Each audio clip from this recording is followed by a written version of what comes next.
It reminds you of the day you first held it, with fear and respect, hoping you don't have to use it in vain. The sun was out in Jamrock. It was so long ago. This gun, Sunrise Parabellum, will be the only thing standing between you and the all-consuming nothingness that threatens to eat the world. You're back. Yes, let's get right to it.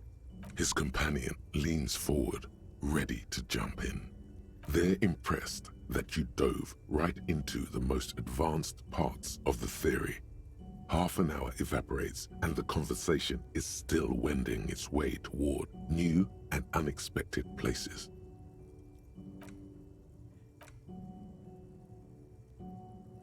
Undoubtedly. Has it gotten cold in here? Your arms seem to be covered in goose flesh. Well, on that note, I think we can call it an evening.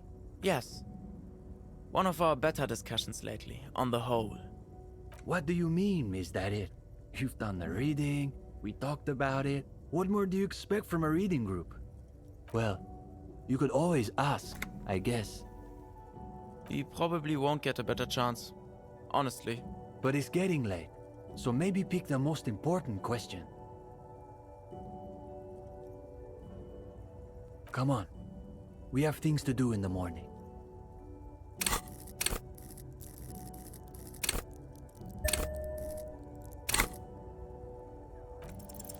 All right, here we go. We're devoting all your available brain cells to coming up with a question about communism. Scratch that. Maybe in another life, but not this. No. This was supposed to take your mind off the other thing. Sure, you spent some time getting lost in your theoretical lab. The young man gives you a slightly confused look, as though he's sure you asked something else and he simply misheard. No, he heard you crystal clear. Somehow, it sounded even worse out loud. You only said what everyone else was thinking. Look around. Do you see any women here? He wants to know if women are bourgeois, Stepan. Yes, I heard him. Give me a moment. What makes you ask that question above any other? That's because your brain is floating in ideology, gendarme. He's practically drowning in it. You ask that question because you're still under the influence of ideology. That's natural. You're like a fish that's only now discovering that her whole life has been dictated by the movements of sea currents. That's what ideology is. It's like there are these invisible forces everywhere, pushing and tugging you this way and that, and you don't even know they're there. Everything, man. That is part of the communist project, to destroy the ideological structures that reduce men and women to these hollow shells of identity. Do you know the story of Dobrova and Abadanais? No, they were the revolutionary lovers, the dual commissars of revolution in Insulinda. Yulia Dobrova came from Grad. Jean Abadanais was born in Revershol. She was brilliant, charismatic, a revolutionary comet. He was her partner and stabilizer, the planet who kept her in orbit. What became of them, though? There seems to be a blank paragraph in the history books. It's from them we get the notion of dual leadership, the décomptage, Revershol's truly great contribution to revolutionary thought. I believe it even persists in some form in the RCM, even to this day. They died on their own terms, like real revolutionaries. There's a lot to say for that. There's more to it than that. People still make their own choices. It's a matter of being aware of what's influencing them. Yes, that's the question you should be asking yourself. His companion nods, but offers no further solace.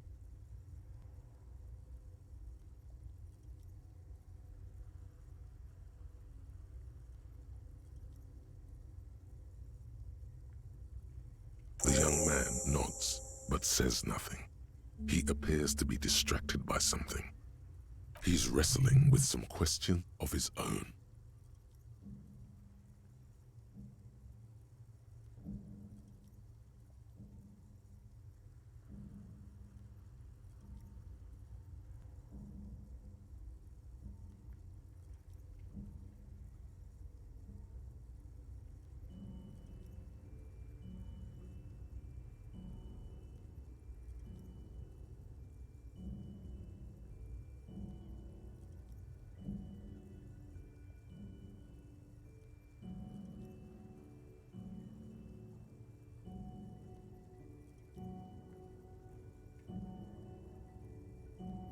He's lost in his own thoughts.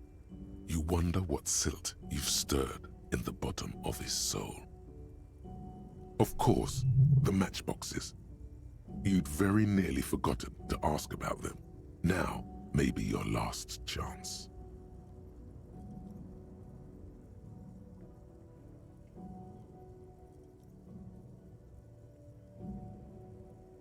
So you really did read all the way to the end. Yeah, Uli and I were trying to see whether there was enough plasm between the two of us to hold up a few matchboxes. Saying it out loud makes him realize how foolish it sounds. It was just a little informal experiment. No reason to take it too seriously. The young man looks at you a moment, then at his companion.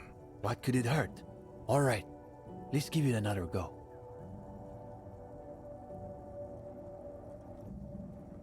Before long, a modest tower begins to rise from the pile of matchboxes. You place every box with the utmost delicacy and precision.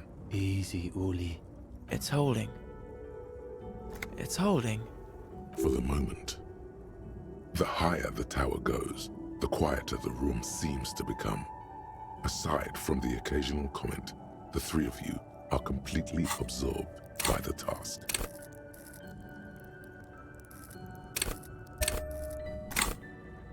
All right, you go next, Stepan.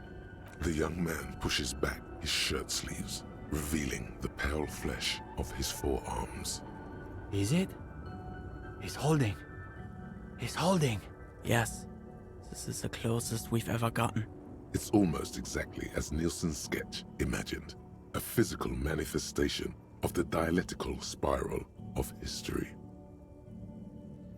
All right, gendarme. Your turn. You've got this. Theories aside, they're only matchboxes.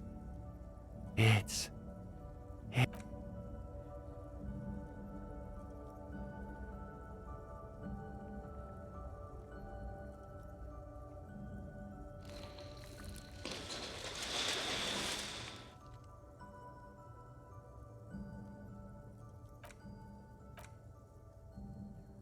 Well, it may be that we found the outermost limit of our capabilities under the prevailing regime.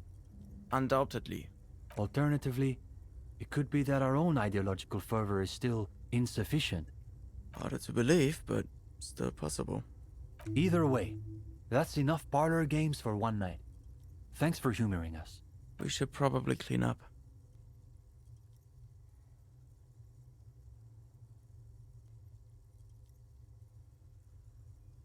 Yes, it's probably time for you to take your leave as well. What do you mean? We're in something of a rebuilding phase. Some of our former comrades didn't have the ideological fortitude our work demands. It's an unfortunate story. You see, our ex-comrade Maurice is something of an economist. He's studying macro and microeconomics. Right. So a few weeks ago we were discussing the extra physical capabilities of the revolutionary state. And Maurice said... What were his exact words, Ulex's? It was unbelievable. He said, turnips don't care if they are grown by communists, moralists, or Welkin. They grow just the same. Basically, he was rejecting the whole foundation of infra materialist theory. We were extremely disappointed. Maurice used to be a good friend of ours. Susanna said that he has been hanging out with some non-communists lately. For us, the question boiled down to, if you don't even accept the basic ideas of Nielsen and infra-materialist theory, why are you in the reading group? Exactly. What educated person could believe that turnips grow at the same rate under capitalism and communism? It's a sad reflection on our educational institutions. Well, it wasn't so much that he was expelled. He just quit coming. We haven't seen him around for weeks. They're the most depressing school of communism. They love writing long books with a patina of Mazovian theory to cover up their cheap psychologizing.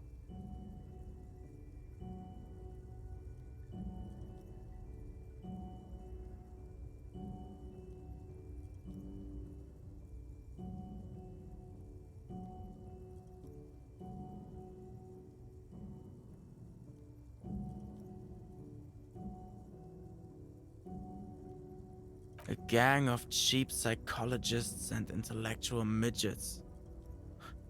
Typical Gottwalders, in other words. It's okay for Uli to say that because his dad is from Gottwald. Do you think all the problems in the world can be reduced to repressed sexual urges? No, of course not. That's reductive in the extreme. I can tell you're a man who has his urges, but I can also tell you're no Gottwaldian. You see, the Gottwald school look like communists. They talk like communists. But scratch the patina and you'll see beneath that they're just depressed liberals who've read too many books. Go ahead. Wait a minute. If you don't mind, we wanted to get your opinion on something. A few little changes we've been thinking about. Nothing too major, I think. We were talking potentially about relaxing some parts of our admissions process. That's interesting. I thought people loved group interviews. I thought so too, but perhaps we overdid it, just a little. There was another thing. We were also debating putting up some posters around town. Though some of us maintain that advertising is an unacceptably bourgeois tactic. That's what makes it so beautiful. The irony is unbeatable. Oh, I like that. We're dismantling the structures of capital with our own tools. It does sound pretty cool when you describe it like that. Plus, I've got the perfect place in mind. Put some more coffee on, Uli. We've got a long night ahead of us. We should probably get Cindy in here too. Oh, and gendarme. One last thing. I've been thinking about what you asked before. About women, you know? Not that it's any of my business. But it sounds like this question is really tearing you up inside. It is tearing you up.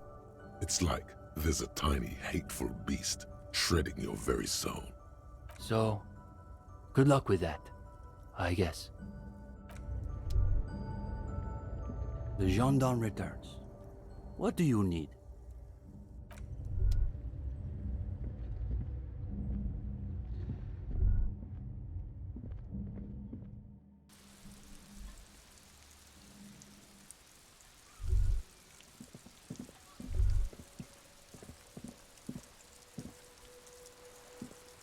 Hello again, officers. Have you come to admire my...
It's getting late, and it's raining.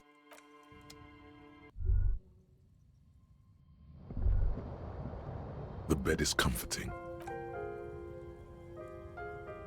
The place feels almost like home now, quiet and dignified around you.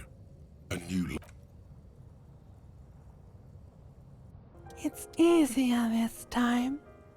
Drifting off, your head has found a comfortable indent in the pillow. Your legs and your torso feel like lead weights sinking to the bottom of the sea until they're suddenly light. This respite, you've earned it, brother. Bask in the darkness. No, this is the one before that. We'll just keep cycling it for you if you don't mind. As long as we can. Spin it like black yarn.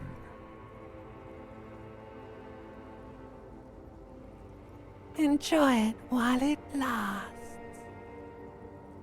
You're welcome, Harry boy. You earned it. After centuries of darkness, the alarm rings. But what's this? You actually feel rested. There's no time to cuddle with your pillow, however, or as much as shiver from the cold. The world awaits. Go.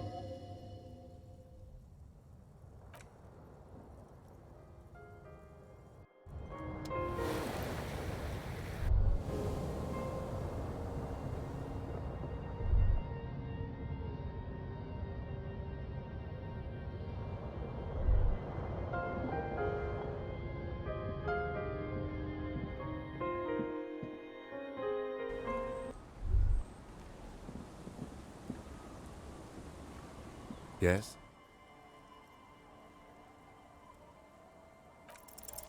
You pick over what's left of your front.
Inside, you see a set of steering levers, a radio microphone. This is Precinct 57. How may I...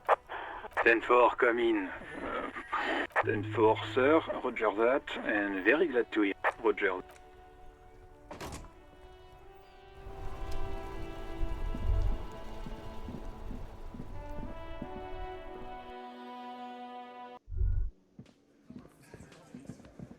Hi again, Gendarme. You can keep it. I don't mind. I can appreciate blend in where. Bye-bye, Gendarme. The Coppernado is back. What do you want?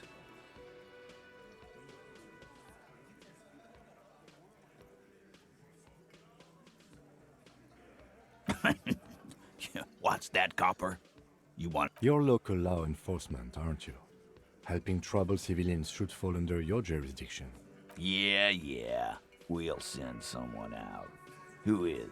Wait. It's the pigs, isn't it? God. Poor lady. Don't worry. We'll handle this. I think she got some family in Kurong or something.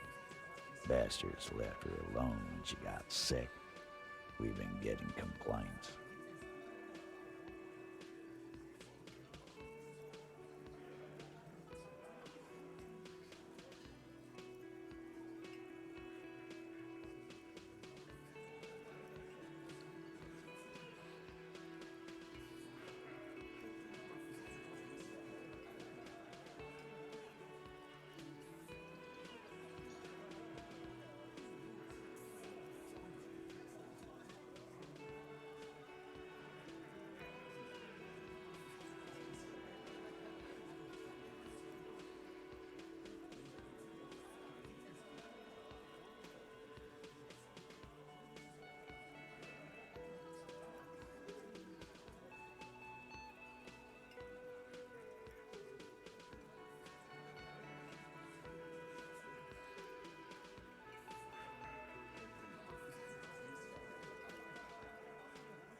Hey, wasn't Everard's B team looking for her the other day? They said something about her, I don't know, finding something? Yeah, I think you're right, Gene. She have something of yours, Pig. Whatever you do, do not... No? Well, whatever then, Copper. No. They totally said what it was. I don't remember. I was fucking drunk. Let me know if you figure it out back there. Now, anything else we can help you with? Auntie LaPlante, we always called her. Something LaPlante. Marianne, amigo. Fuck you, Pig. What the fuck you are playing at, huh? Easy, Al. Don't let him get to you. Have one for Auntie LaPlante, huh? Don't disrespect Miss LaPlante, Copper. She's good people. We all get a little crazy. Was? Like before. Just an old lady. Her kids moved away years ago. Never come to visit. Never took her calls. She gets out every now and then. She did right by lots of us when we were kids. Always was a little off, but still. Us kids? That must have been ages ago. She was better then. The children kept her together. Get wanted to be a cop, you mean? Well, shit. I don't actually know. Anyone know why she started acting like a pig? No fucking clue. It's gotta be the crazy. Who'd want to be a pig? You are already signed up, Cerdo. This guy is seriously damaged. Nah, don't worry about it, Al. The cops want to dress up and play policeman. Dunno. She lives by the water. Shit washes up all the time on the beach. Police paraphernalia doesn't just wash up on the coast, people. It's not like we dump it at night. She bought it, collected it. Station 41. A man carries a crate of rusted, unused badges. You think these would net us something at the annual auction? A balding detective drags a comb futilely across his head. Shit, who'd want those? Just dump them into the river. No problem, old cop man. We take care of them. Sure enough, we're the real heroes on these streets. Nope. Next question. Yeah.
There's no way the perk is in here, officer. Look how scarred the boards are. Not this time. The opposition is insurmountable, but I like the spirit. Have some points. It's lonely and cold without points. And dangerous. Dangerous too. The suspect? God, I hope not. I can't see a way in.